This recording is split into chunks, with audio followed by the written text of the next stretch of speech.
अब हम लोग एनसीईआरटी क्लास 8 के सेकेंड चैप्टर में आते हैं। सेकेंड चैप्टर हम लोगों का भूमि, मृदा, जल, प्राकृतिक वनस्पति और वन्य जीवन संसाधन के बारे में पढ़ना।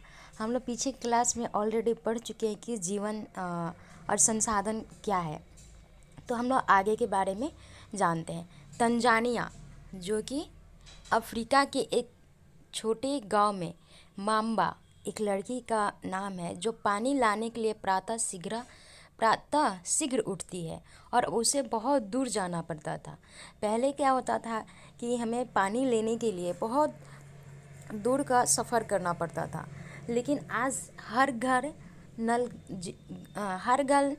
नल जल योजना शुरू किया गया है, जिसकी वजह से आज हमें कहीं भी दूर जाना नहीं पड़ता। यही देखकर ही बहुत दूर जाना पड़ता था, यहीं दूर जाने का देख कर के हमारे माननीय प्रधानमंत्री नरेंद्र मोदी हर घर नल जल योजना शुरू किया। वह कुछ घंटों के बाद लौटती थी, यानी कि उसको आने जाने में बहुत समय लग जाता था। बहुत दूर वहाँ पे लोगों को लाइन भी लगना पड़ता था पानी लेने के लिए। उसके उपरांत वह घर के कार्य में अपनी माँ का हाथ बटाती है और अपने भाई की बकरियों की देखभाल में मदद करती है। उसके पूरे परिवार के पास उसकी छोटी झोपड़ी के चारों ओर चट्टानी भूमि का एक भाग है। माम्बा के पिता कठिन परिश्रम के बाद मात्र कुछ मक्का और सेम ही उगा पाते हैं, फिर भी यह उनके परिवार के साल भर के खाने के लिए पर्याप्त नहीं हो पाता है। आज तो सबके घर में अच्छी भोजन भी मिल पाती है। जो हमारे यहाँ राशन मिलते हैं, कितने दिनों तक फ्री भी किए गए थे, ये सारी मिल जाती है, लेकिन पहले ये सब पर्याप्त नहीं हो पाते थे। पीटर, जो कि न्यूजीलैंड के पेड़ पालन प्रदेश के मध्यवर्ती भाग में रहता था। हम मैप में जब न्यूजीलैंड को देखेंगे तो यह हमारे उत्तर में है, यानी कि भूमध्य रेखा से उत्तर की तरफ है।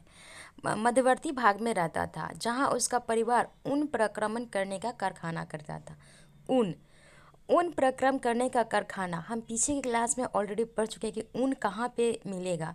तो जब हम भूमध्य रेखा से ऊपर की तरफ जाएंगे, यानी कि जो हमारा ध्रुव है, ध्रुव के नज़दीक जाएंगे, तो वहाँ पे जितने भी भेड़ होंगे, मोटे चमड़ी वाले, मोटे बाल वाले या लंबे बाल वाले जानवर पाए जाएंगे, तो वहीं पे हमारा ऊन भी मिलेगा। तो प्रतिदिन जब पीटर स्कूल से लौटता तो अपने चाचा जी को अपनी भेड़ों की देखभाल करते देखता। उनका भेड़ों का बाड़ा कुछ दूरी पर पहाड़ियों से लगे एक विस्तृत घास के मैदान पर स्थित है। वहाँ नवीनतम यानी कि नया प्रौद्योगिकी का उपयोग करते हुए एक वैज्ञानिक विधि से इसका प्रबंध किया गया। पीटर का परिवार जैविक कृषि द्वारा सब्जियां उगाता था, यानी कि आजकल जैविक कृषि उसे कह सकते हैं जो खादर जो जानवरों के जो गोबर होते हैं उससे और साग सब्जी से जो हमारे वेस्ट जाते हैं, जो मटेरियल, उनसे हमारा जैविक खाद होता है। तो वो जैविक कृषि द्वारा सब्जियां उगाते हैं। माम्बा और पीटर विश्व के दो विभिन्न स्थानों में रहते थे, ठीक है, और उनके जीवन व्यतीत करने में बहुत अंतर था। यह विभिन्नता भूमि की गुणवत्ता, मृदा, जल, प्राकृतिक वनस्पति, प्राणियों और प्रौद्योगिकी के उपयोग की भिन्नता के कारण है। इन स्थानों का एक स्थान से दूसरे से भिन्न होने का मुख्य कारण इस प्रकार के संसाधनों की उपलब्धता है। यानी कि एक शब्द में हम कह सकते हैं कि यह हमारी जलवायु पे डिपेंड करती है। अब हम देखते हैं, हमें हमेशा जो बॉक्स में जो लिखी हुई चीज़ें रहती हैं वह हमेशा हम लोग को गौर करना है। आओ कुछ करके देखें। जिस प्रदेश में आप रहते हैं उस प्रदेश की भूमि, मृदा के प्रकार, जल की उपलब्धता का परीक्षण करें और अपनी क्लास में चर्चा करें कि किस प्रकार के लोगों की जीवन इनके द्वारा प्रभावित होती है। नेक्स्ट है, क्या आप जानते हैं विश्व की 90% जनसंख्या भूमि के क्षेत्र के 30% भाग पर रहती है, यानी कि जो भूमि का जो क्षेत्र है उसके 30% भाग पर ही विश्व के 90% जनसंख्या रहती है। से 70% भूमि पर या तो विरल जनसंख्या है या वह निर्जन है। ठीक, अब आते हम लोग नेक्स्ट भूमि के बारे में।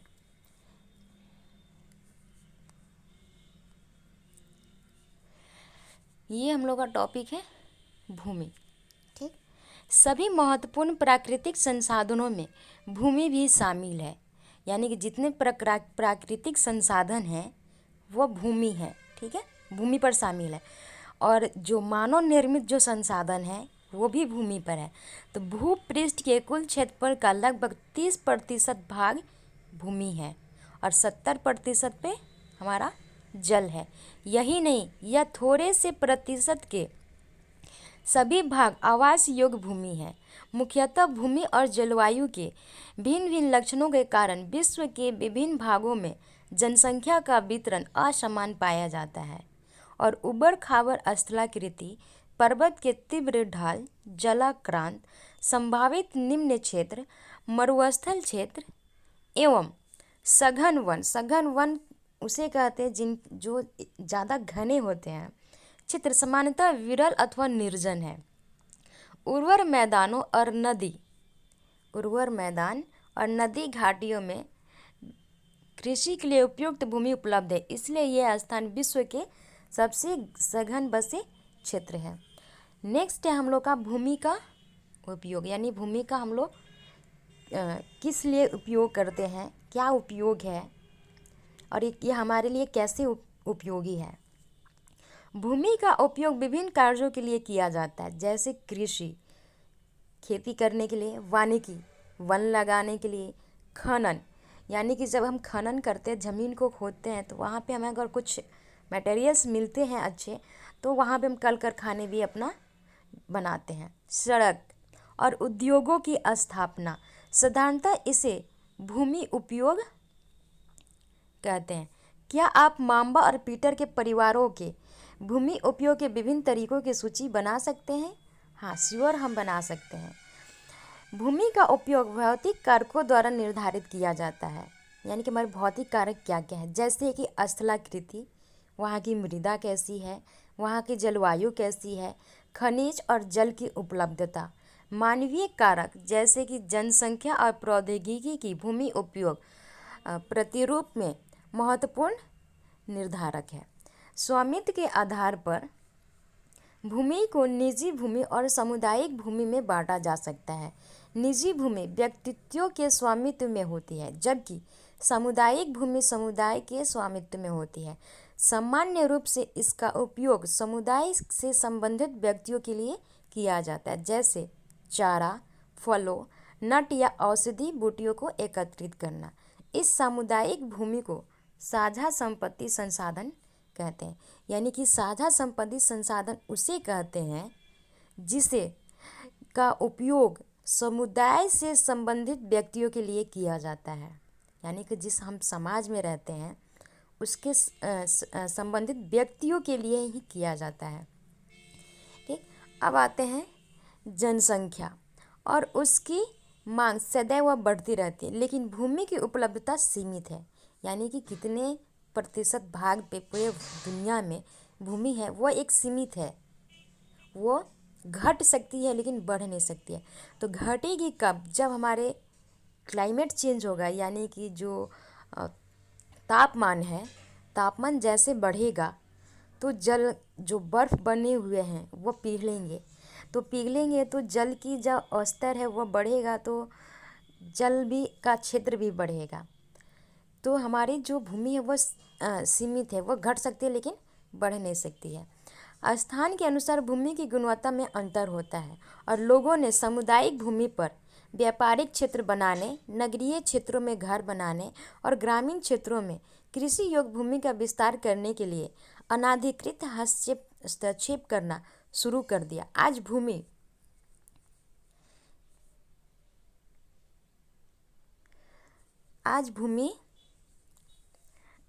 प्रतिरूप के रूप में व्यापक परिवर्तन हमारे समाज में सांस्कृतिक परिवर्तनों को दर्शाते हैं।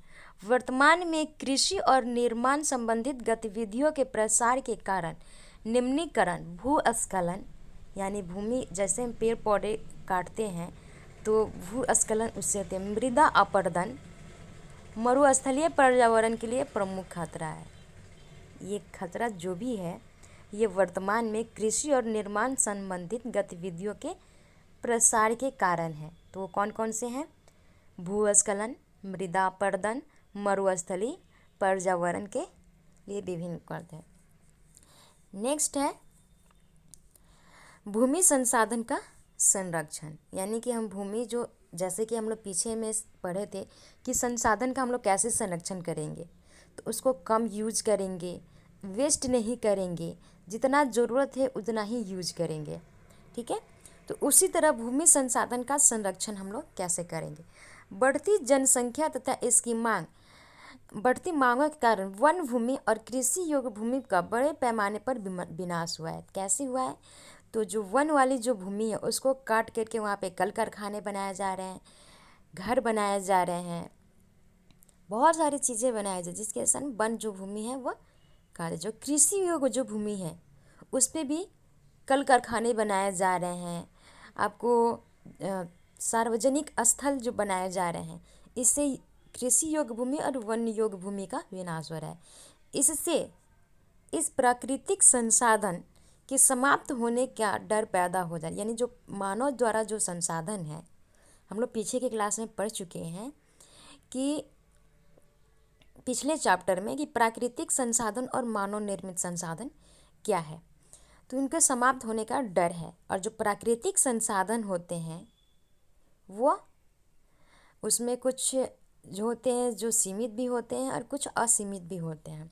इसलिए विनाश की वर्तमान दर को आवश्यक है कि वन रोपण, जो हमारे सरकार द्वारा भी बहुत बार ये चलाया गया है, वन रोपण, भूमि उद्धार, रासायनिक कीटनाशकों जैसे कि हम लोग DDT, यूरिया, रासायनिक जो भी खाद हम लोग खेतों में डालते हैं इसका उपयोग नहीं करेंगे।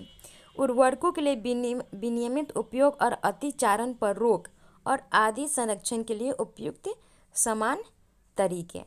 ठीक, अब आते हैं हम लोग मृदा पे। हम लोग का नेक्स्ट टॉपिक है मृदा। पृथ्वी के पृष्ठ पर दानेदार कणों के कारण आवरण की पतली परत मृदा कहलाते हैं, यानी कि मिट्टी। तो पृथ्वी के पृष्ठ पर, पृथ्वी ऑलरेडी 3 भागों में विभाजित है, जो कि हम लोग पीछे की क्लास 6 में हम लोग पढ़ चुके हैं। तो उसमें जो पृथ्वी का जो पृष्ठ होता है, पृष्ठ का मतलब जो ऊपरी भाग हो गया, दानेदार कण वाला, हमारे पृथ्वी की जो मिट्टी है उसमें कण है, छोटे छोटे कणों से मिलके बनी है। ये कण धूल कण, पत्थर के कंक्रीट भी हो सकते हैं, कि आवरण यानी परत दर परत जब ये बैठते जाती है तो ये मृदा कहलाती है। और यही भूमि से निकटता से जुड़ी होती है।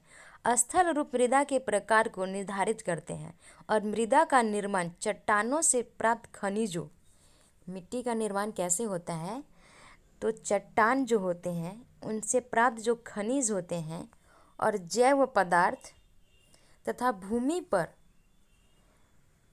पाए जाने वाले खनिजों से होता है। और यह अपक्षय की प्रक्रिया के माध्यम से बनती है। खनिज और जैव पदार्थों का सही मिश्रण मृदा को उपजाऊ बनाता है। अगर वह मिश्रण सही से है तो वह मृदा को उपजाऊ बनाएगा। जैसे कि हम कहते हैं कि यहाँ की भूमि बहुत उपजाऊ, यहाँ पे कृषि बहुत अच्छी होती है। यानी कि मृदा का निर्माण कैसे होता है ये हम लोग जान गए। एक बार फिर से मैं रिपीट कर देती हूँ। मृदा का निर्माण चट्टानों से प्राप्त खनिज और जैव पदार्थों के मिश्रण से होता है। एज ए शॉर्ट फॉर्म में हम लोग कह सकते हैं। भूस्खलन हम लोग का टॉपिक है। भूस्खलन क्या है? ठीक, तो भूस्खलन को सामान्य रूप से सैल, मलबा या ढाल से गिरने वाले मिट्टी के बृहद संचलन के रूप में परिभाषित किया जाता है। यह प्रायः भूकंप, बाढ़ और ज्वालामुखी के साथ घटित होती है और लंबे समय तक भारी वर्षा होने से भूस्खलन होती है, यानी मिट्टी का कटाव होता है। यह नदी के प्रवाह के कुछ समय के लिए अवरुद्ध कर देता है और नदी अवरुद्धता के कारण अचानक फूट पड़ने से निचली घाटियों में आवासों में विध्वंस आ जाता है। और पहाड़ी भूभाग में भूस्खलन का एक मुख्य और विस्तृत रूप से फैली प्राकृतिक आपदा है जो प्रायः जीवन और संपत्ति को आघात पहुंचाती है और चिंता का एक मुख्य विषय भी है। एक वस्तु स्थिति अध्ययन, ठीक है। अब हम इस पे आते हैं। हिमाचल प्रदेश जो कि हमारे भारत में है कि कन्नौज जिले में रेकांग पिओ के निकट पंजी गांव में बड़े भूस्खलन के कारण राष्ट्रीय राजमार्ग 22 की पुराने हिंदुस्तान तिब्बत सड़क का 200 मीटर तक का भाग जो होता है वह नष्ट हो गया था। और यह भूस्खलन पंजी गांव में तीव्र विस्फोटक द्वारा हुआ था। विस्फोटक के कारण ढाल का यह क्षेत्र नीचे गिर गया, जिसके कारण सड़क और गांव के आसपास के क्षेत्रों को क्षति पहुंची। पंजी गांव को किसी संभावित मानव विनाश से बचाने के लिए पूर्ण रूप से खाली करा दिया गया था। उसके बाद है न्यूनीकरण क्रियाविधि। न्यूनीकरण क्रियाविधि क्या है? वैज्ञानिक प्रविधियों के विकास से हमें समझने की शक्ति मिलती है और भूस्खलन उत्पन्न होने के कौन कौन से कारक हैं और उनका प्रबंधन कैसे करना है। भूस्खलन को रोकने की कुछ प्रविधियां निम्न है, जैसे कि पहला पॉइंट है हम लोग का भूस्खलन प्रभावित क्षेत्रों का मानचित्र बनाकर इससे प्रभावित होने वाले स्थानों को इंगित करना है कि कहाँ पे भूस्खलन हो सकती है और उस क्षेत्र में लोगों को जाने से हमें मना करते हैं। इस प्रकार इन क्षेत्रों को आवास बनाने के लिए छोड़ा जा सकता है। भूमि को खिसकने से बचाने के लिए प्रतिधारित दीवार का निर्माण करना चाहिए। भूस्खलन को रोकने का सबसे प्रभावी तरीका वनस्पति आवरण में वृद्धि है, यानी कि जितने ज़्यादा हम पेड़ पौधे लगाएंगे हमारे यहाँ भूस्खलन उतना ही कम होगा और नहीं के बराबर भी हो सकती है। सतही अपवाह तथा झरना अपवाहों के साथ साथ भूस्खलन की गतिशीलता को नियंत्रित करने के लिए पृष्ठीय अपवाह नियंत्रित उपाय कार्यान्वित किया जाता है, यानी कि एक जो पेड़ पौधे जो लगाना है वन आवरण के कारण हम लोग ये सब सारे रोक सकते हैं। हम लोगों को एक शब्द मिलता मृदा किसे कहते हैं उस टाइम कि अपक्षय। अपक्षय किसे कहते हैं तो आप यहाँ शब्दावली में देख सकते हैं कि अपक्षय तापमान परिवर्तन, तुषार क्रिया, पौधों, प्राणियों और मनुष्य के क्रियाकलाप द्वारा अनावरित शैलों का टूटना और क्षय होना ही अपक्षय कहलाता है। जैसे कि चित्र हम 2.3 में देख रहे हैं मृदा परिच्छेदिका, यानी कि मृदा परिच्छेदिका क्या है? ह्यूमस और वनस्पति के साथ ऊपरी मृदा, उसके नीचे दिखा रहा है बालू, गाद और क्ले के साथ उप मृदा, उसके नीचे दिखा है अपक्षयित चट्टानी पदार्थ और उसके सबसे नीचे दिखा रहा है जनक चट्टानें। फिर एक देख केवल 1 सेंटीमीटर मृदा को बनने में सैकड़ों वर्ष लग सकते हैं, यानी कि 1 सेंटीमीटर मृदा बनाने में या बनने में सैकड़ों वर्ष लग सकते हैं। आज हम जिस धरती पे रहते हैं इस मृदा को भी बनने में हजारों करोड़ों वर्ष लगे होंगे जो आज हम यहाँ पे रहते हैं। अब आते हैं हम लोग मृदा के बारे में जानते हैं। ठीक, जनक शैल रंग, गठन, रासायनिक गुणधर्म, खनिज मात्रा और परंपरागत को निर्धारित करती है। मृदा क्या क्या निर्धारित करती है? जनक शैल रंग, उसका रंग कैसा है, यानी मिट्टी के जो प्रकार भी हम लोग कलर भी पूछते हैं, काली मिट्टी, दोमट मिट्टी, पीली मिट्टी, ये करती है।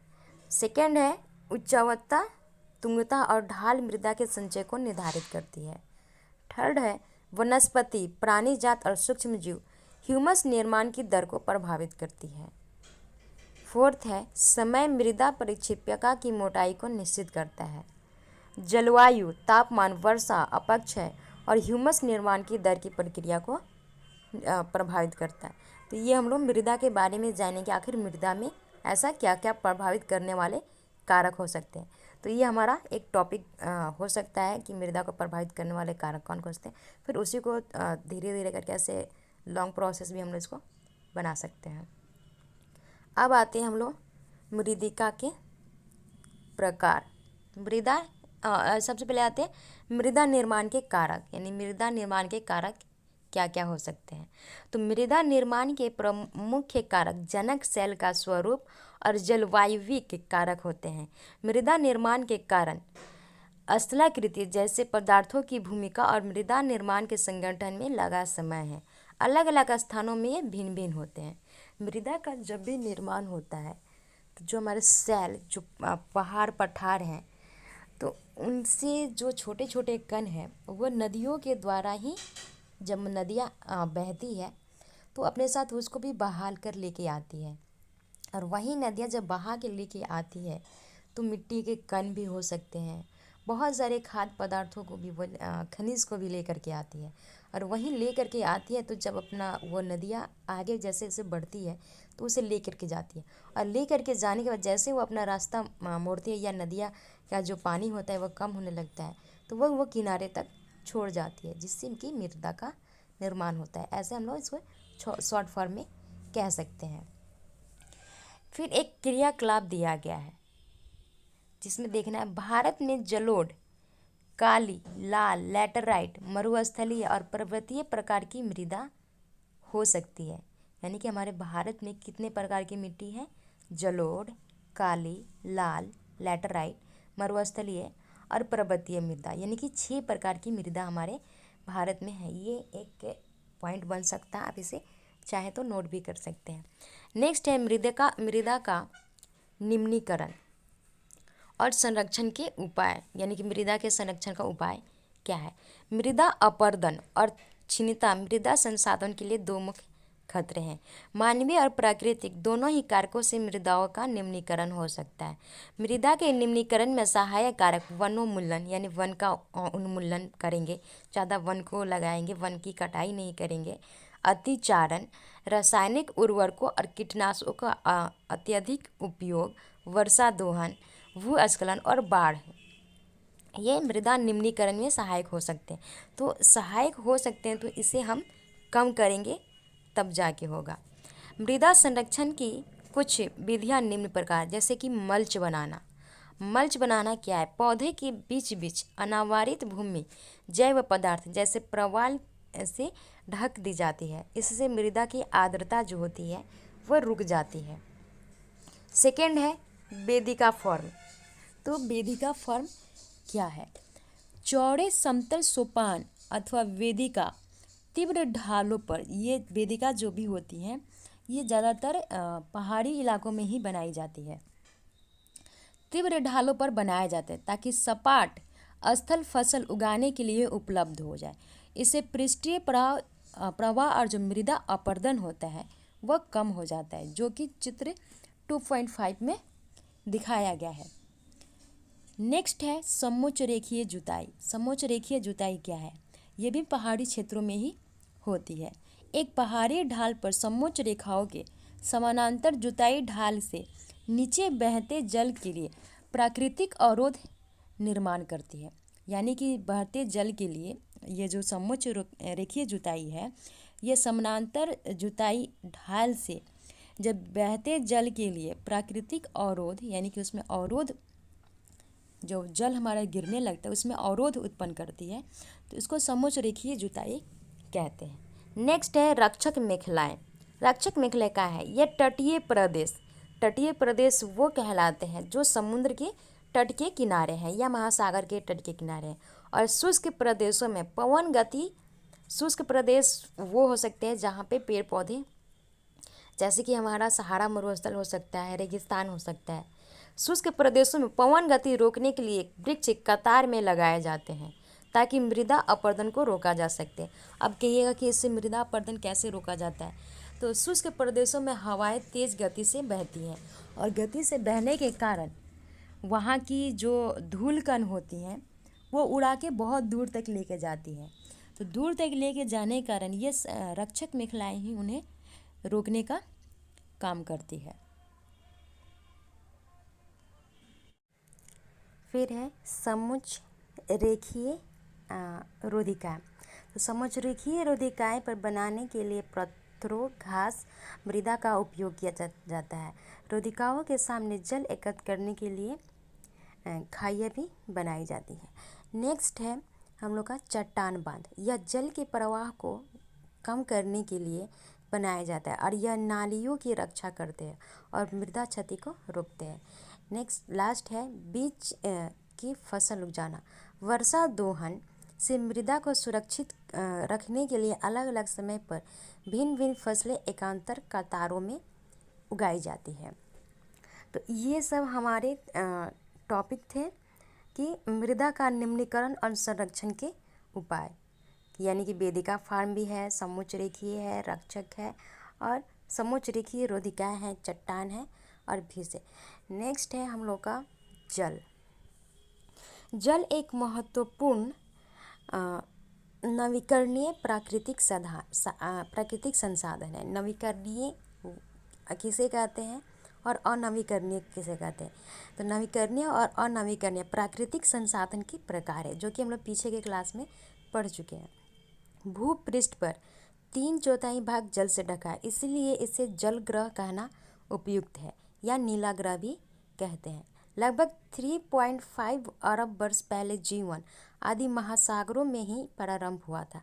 यद्यपि आज भी महासागर पृथ्वी की सतह से 2/3 भाग से ढके हुए हैं और विविध प्रकार के पौधे और जंतुओं को मदद करते हैं। महासागरों का जल केवल 2.7% ही है।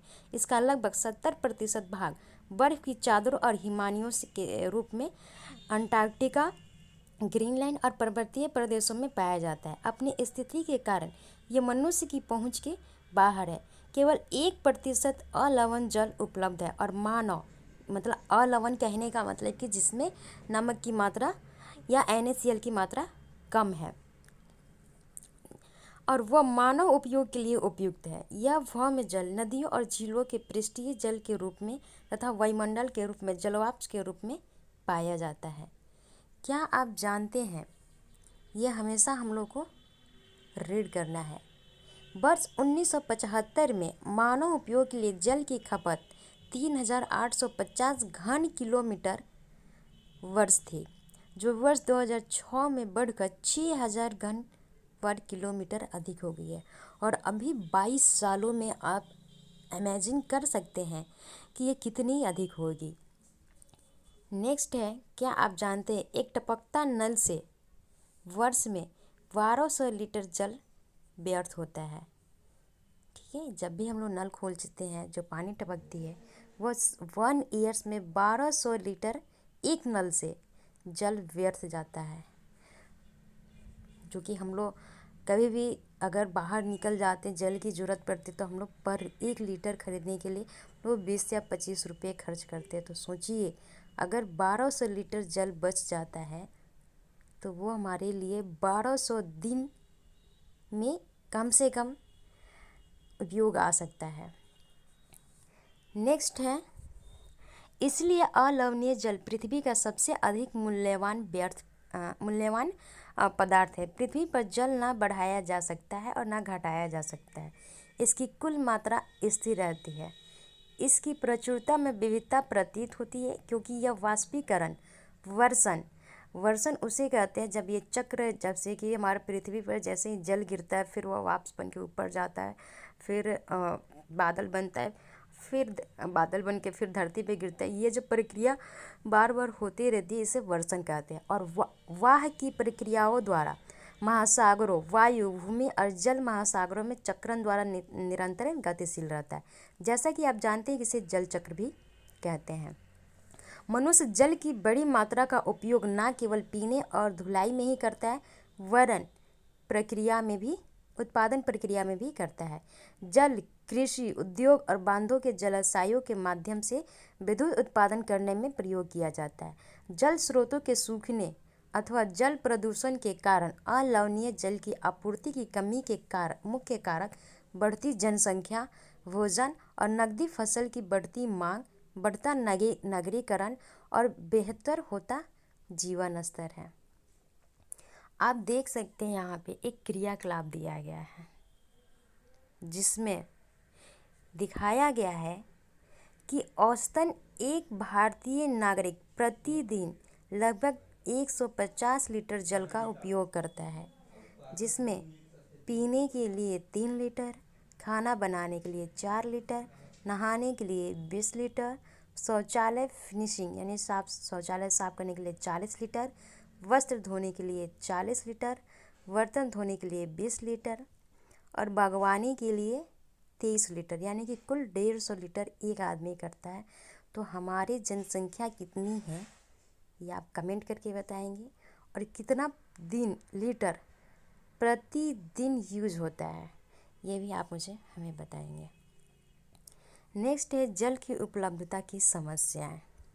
विश्व के कई प्रदेशों में जल की कमी है। अधिकांश अफ्रीका, पश्चिमी एशिया हमारा पाकिस्तान, अफ़गानिस्तान ये सब हो सकता है। दक्षिणी एशिया में हमारा श्रीलंका आ जाता है और भी सारे हैं। पश्चिमी संयुक्त राज्य अमेरिका के भाग, जो कि ये उत्तरी अमेरिका में है, उत्तरी पश्चिमी मैक्सिको, दक्षिणी अमेरिका के भाग और संपूर्ण ऑस्ट्रेलिया अलवणीय जल की आपूर्ति की कमी का सामना कर रहा है। ये देश ऐसे जलवायु प्रदेशों में स्थित है जहां अक्सर सूखा पड़ता है, जिनमें जल बहाव की अधिक समस्या भी बनी रहती है। इस प्रकार जल का अभाव मौसमी अथवा वार्षिक वर्षण में विविधता के परिणाम स्वरूप हो सकता है, अथवा अति उपयोग और जल स्रोतों के संदूषण के कारण भी जल का अभाव हो सकता है। नेक्स्ट है हम लोग का जल संसाधन का संरक्षण, यानी कि जल संसाधन का हम संरक्षण कैसे करेंगे। आज के विश्व में शुद्ध तथा पर्याप्त जल स्रोतों तक पहुंचना एक बड़ी समस्या बन गई है। इस क्षीण होते संसाधन के संरक्षण के लिए कदम उठाने चाहिए। यद्यपि जल एक नवीकरणीय संसाधन है, तथापि इसका अति उपयोग और प्रदूषण इसे उपयोग के लिए अनुपयुक्त बनाते हैं। हमारे लिए जल एक नवीकरणीय संसाधन है, जिसका नवीकरणीय संसाधन की जो एक असीमित मात्रा में हो, जिसकी कोई मात्रा नहीं है, लेकिन फिर भी वो हमारे लिए कैसे अनुपयुक्त है, तो प्रदूषण है के कारण ही ये हमारे लिए अनुपयुक्त बना देते हैं। अशोधित या आंशिक रूप से शोधित वाहित मल, कृषि रसायनों का विसर्जन और जल निकायों में औद्योगिक बहिस्राव जल के प्रमुख संदूषक हैं। इनमें शामिल नाइट्रेट, धातुएं और पीड़कनाशी जल को प्रदूषित करते हैं। इनमें से अधिकांश रसायन जैव अजैव निम्नीकरणीय होने के कारण जल द्वारा मानव शरीर में पहुंच जाते हैं, और इन प्रदूषणों को जल निकायों में छोड़ने से पूर्व बहिस्रावों को उपयुक्त विधि से शोषित करके जल प्रदूषण नियंत्रण किया जा सकता है। वन और अन्य वनस्पति आवरण धरातलीय प्रवाह को मंद करते हैं और भूमिगत जल को पुनः पूरित करते हैं। जल संग्रहण पृष्ठीय प्रभाव को बचाने की दूसरी विधि है। जल रिसाव को कम करने के लिए खेतों को संचित करने के वाली नहरों को ठीक से पक्का करना चाहिए। रिसाव और वाष्पीकरण से होने वाली जल क्षति को रोकने के लिए क्षेत्र के स्प्रिंकलरों को सिंचाई करना अधिक प्रभावी विधि है, जो कि चित्र 2.9 में दिखाया गया कि स्प्रिंकलर क्या है।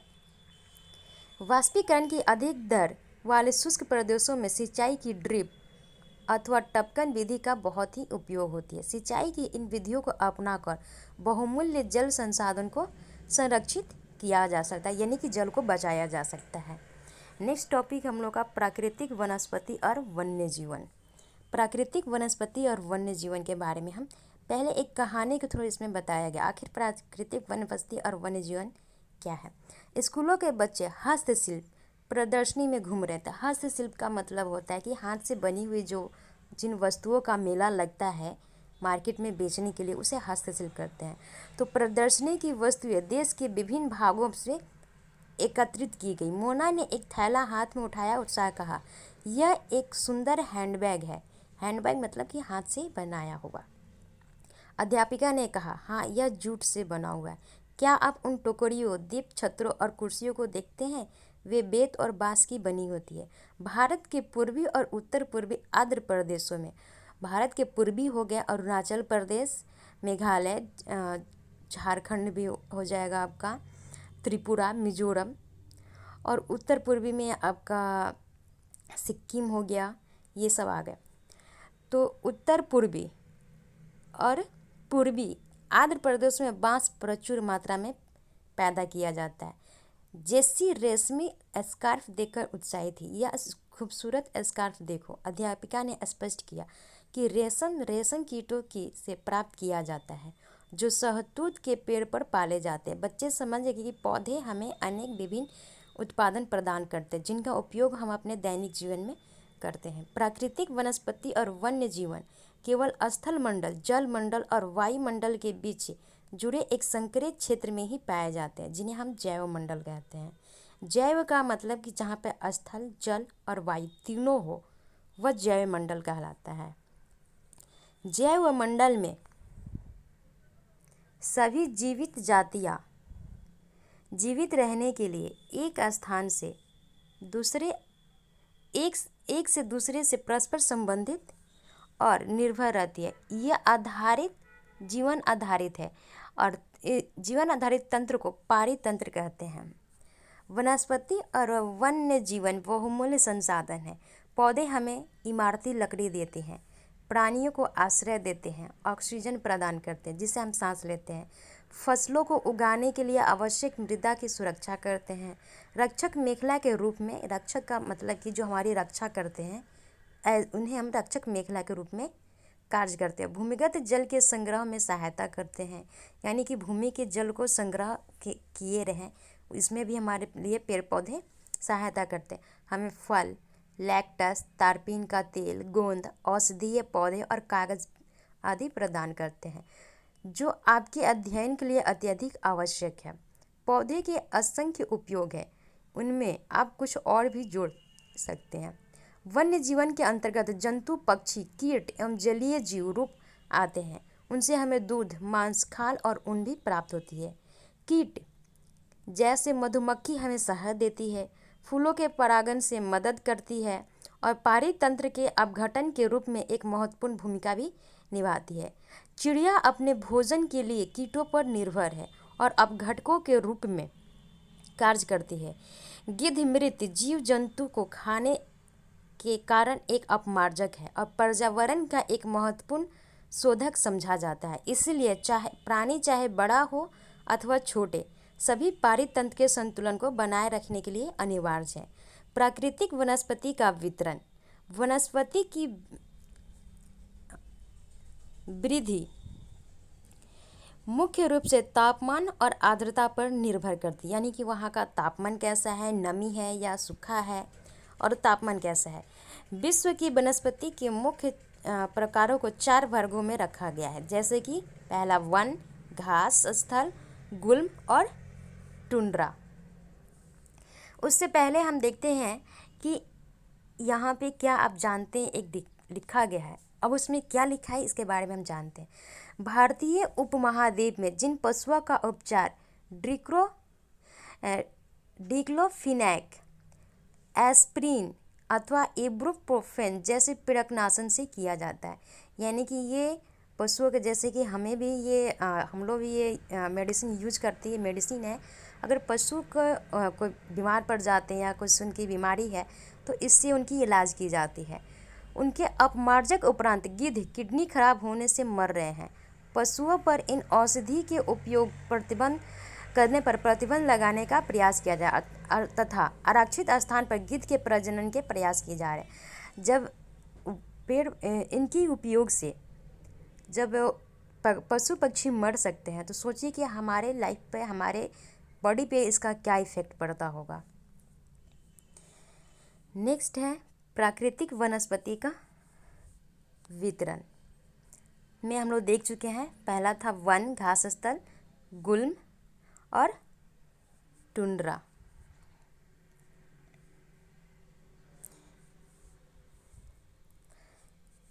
भारी वर्षा वाले क्षेत्रों में विशाल वृक्ष उग सकते हैं। यह हम लोग पीछे के भी चैप्टर में पढ़े हैं कि भारी विशाल वृक्ष कहाँ पे उगते हैं, तो भूमध्य रेखा या विषुवत रेखा के नज़दीक होते हैं। क्यों? क्योंकि वहाँ पे सूरज की रोशनी मिलती है। पेड़ पौधे के लिए जल चाहिए, वहाँ पे आर्द्रता भी है, इस कारण वहाँ पे विशाल वृक्ष हो सकते हैं। इस प्रकार वन प्रचुर जल आपूर्ति वाले क्षेत्रों में ही आए जाते हैं। जैसे जैसे आर्द्रता कम हो जाती है वैसे वैसे वृक्षों का आकार, उनकी सघनता भी कम हो जाती है, यानी कि वहाँ की नमी कम हो जाती है। आर्द्रता का मतलब नमी।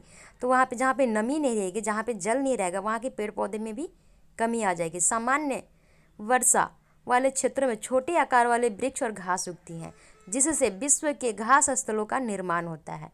और कम वर्षा वाले यानी कि शुष्क प्रदेशों में कंटीली झाड़ियाँ और गुल्म उगते हैं। अब यहाँ पे एक क्वेश्चन आता है कि आखिर वहाँ पे कंटीली झाड़ियाँ और गुल्म क्यों उगते हैं।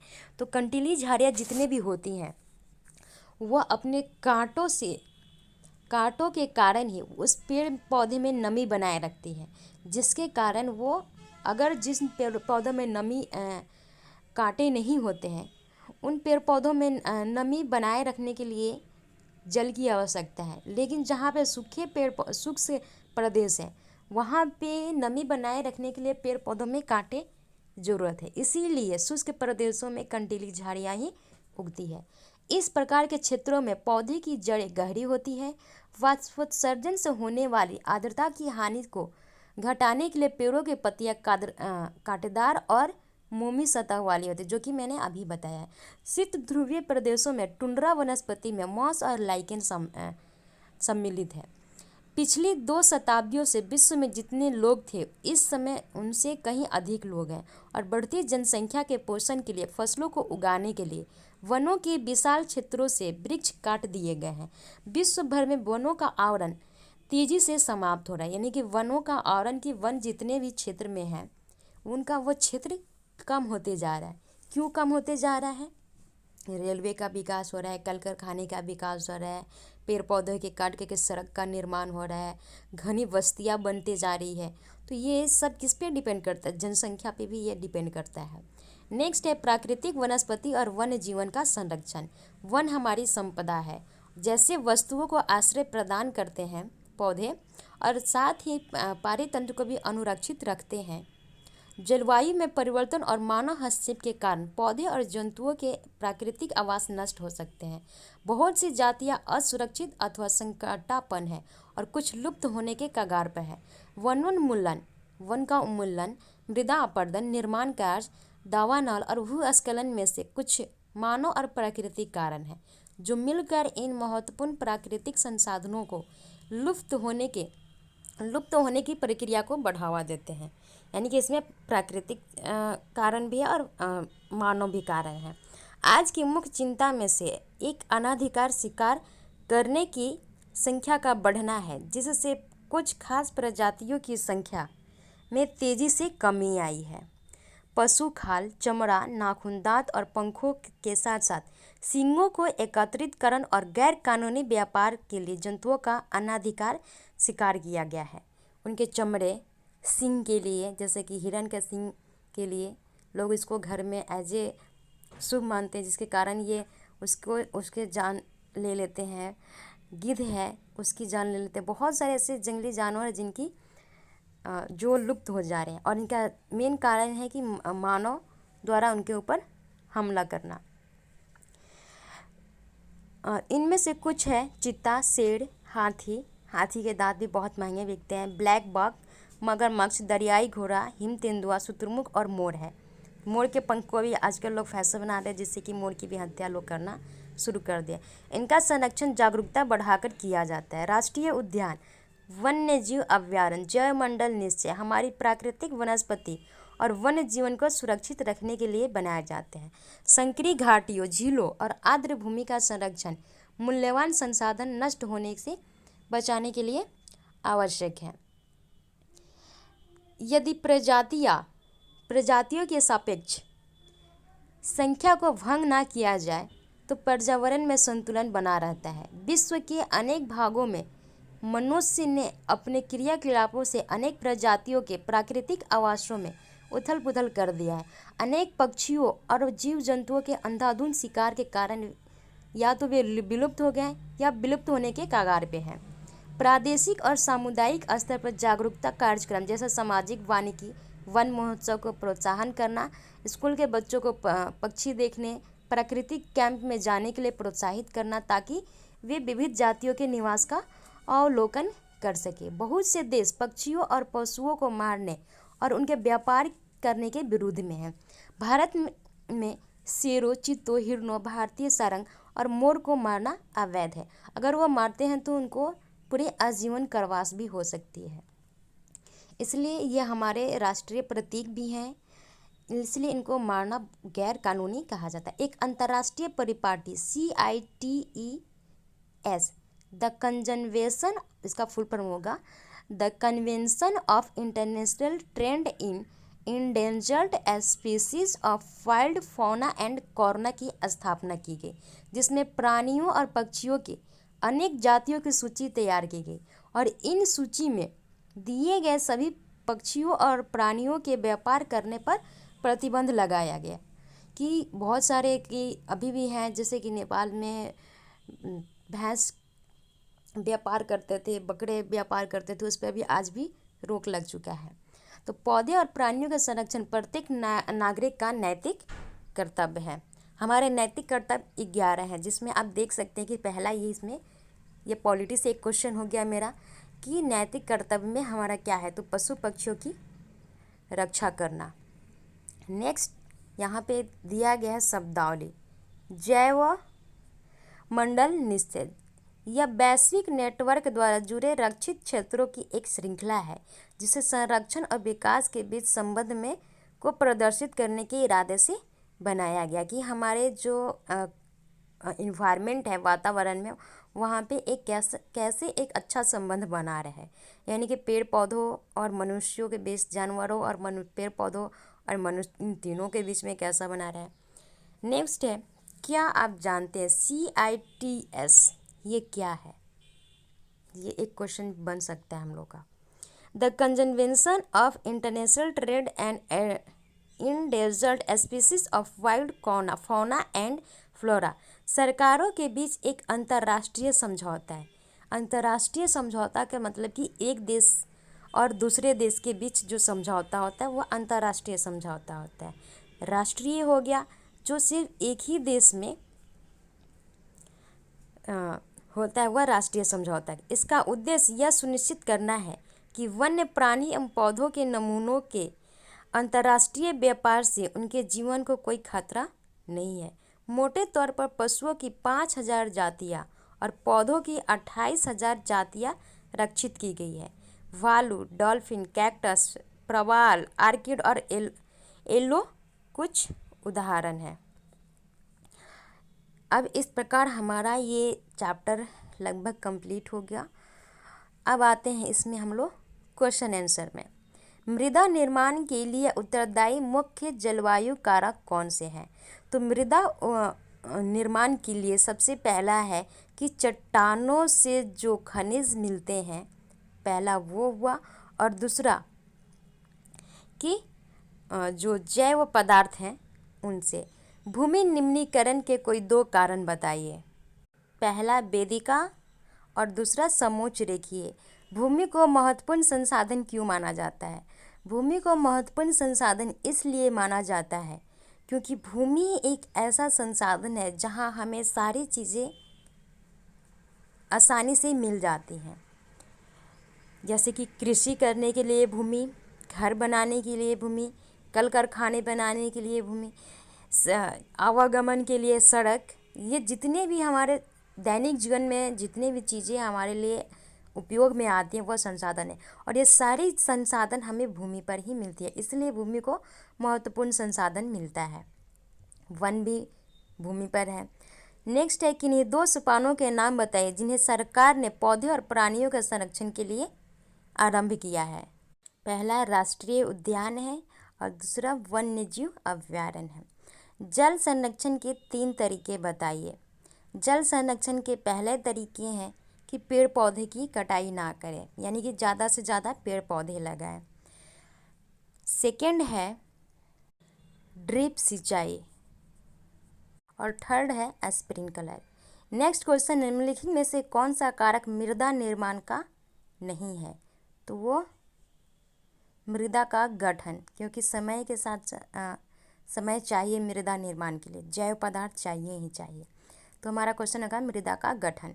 नेक्स्ट है, निम्नलिखित में से कौन सी विधि तीव्र ढालों पर मृदा अपरदन को रोकने के लिए सर्वाधिक उपयुक्त है? वेदिका कृषि है। निम्नलिखित में से कौन सा प्रकृति के संरक्षण के अनुकूल नहीं है? प्रकृति के संरक्षण के अनुकूल या नहीं है। बल्ब को बंद कर देना चाहिए जब आवश्यकता ना हो। नल को उपयोग करने के बाद तुरंत बंद कर देना चाहिए। खरीदारी के बाद पॉली पैक को नष्ट कर देना चाहिए। अनुकूल नहीं है। तो खरीदारी के बाद जो पॉली पैक जो है उसको नष्ट कर देना चाहिए। नेक्स्ट है, निम्नलिखित का मिलान कीजिए। भूमि उपयोग। भूमि उपयोग यानी भूमि का उत्पादनकारी उपयोग। ह्यूमस हो गया ऊपरी मृदा का निक्षेपित जैव पदार्थ। चट्टान बांध हो गया मृदा अपरदन को रोकना। और जैव मंडल हो गया जहाँ पर स्थल मंडल, जल मंडल और वायुमंडल के बीच एक जुड़ा संकरा है। नेक्स्ट क्वेश्चन है, निम्नलिखित कथनों में से सत्य अथवा असत्य बताइए। यदि सत्य है तो उनके कारण बताइए। भारत का गंगा ब्रह्मपुत्र का मैदान अत्यधिक आबादी वाला प्रदेश है। हाँ, भारत का गंगा और ब्रह्मपुत्र का जो मैदान है वह अत्यधिक आबादी वाला देश है। क्यों? क्योंकि गंगा का जो मैदान है वह वहाँ की जो भूमि है बहुत ही उपजाऊ है। तो भूमि उपजाऊ है तो वह एक पहले की कृषि करने के लिए बहुत ही महत्वपूर्ण है। और जहाँ पे कृषि करने के लिए महत्वपूर्ण स्थल है वहाँ पे जनसंख्या भी होगी, क्योंकि जो मनुष्य है वह सबसे पहले सबसे ज़्यादा कृषि पर ही निर्भर रहते हैं। नेक्स्ट है, भारत में प्रति व्यक्ति जल की उपलब्धता कम हो रही है। भारत में प्रति व्यक्ति जल की उपलब्धता कम हो रही है क्योंकि जल का ज़्यादा से ज़्यादा हम लोग दुरुपयोग कर रहे हैं। प्रति व्यक्ति एक दिन में 150 लीटर पानी यूज करता है। तो हमारी आबादी जितनी है उसके अकॉर्डिंग बहुत से पानी हमेशा खर्च होती है, जिसको हम लोग खाने से लेके कृषि से लेकर के हर क्षेत्र में यूज करते हैं। इसलिए जल की उपलब्धता कम हो रही है। तटीय क्षेत्र में पवन गति रोकने के लिए वृक्ष कतार में लगाया जाता है, जिसे वृक्ष की फसल उगाना कहते हैं। तटीय प्रदेशों में पवन गति रोकने के लिए वृक्ष की कतार, ताकि मृदा अपरदन ना हो सके। नेक्स्ट है, मानवीय हस्तक्षेप और जलवायु परिवर्तन पारितंत्र को व्यवस्थित रखते हैं। कैसे? क्योंकि सभी जीवित जातियां एक दूसरे पे निर्भर रहती है, इसीलिए मानव हस्तक्षेप और जलवायु परिवर्तन पारितंत्र को व्यवस्थित रखते हैं। इस प्रकार हमारा क्लास 8 का सेकंड चैप्टर कंप्लीट हुआ। अगर कोई भी डाउट है तो आप मुझे चैट बॉक्स में मैसेज कर सकते हैं। तब तक के लिए थैंक यू, बाय बाय।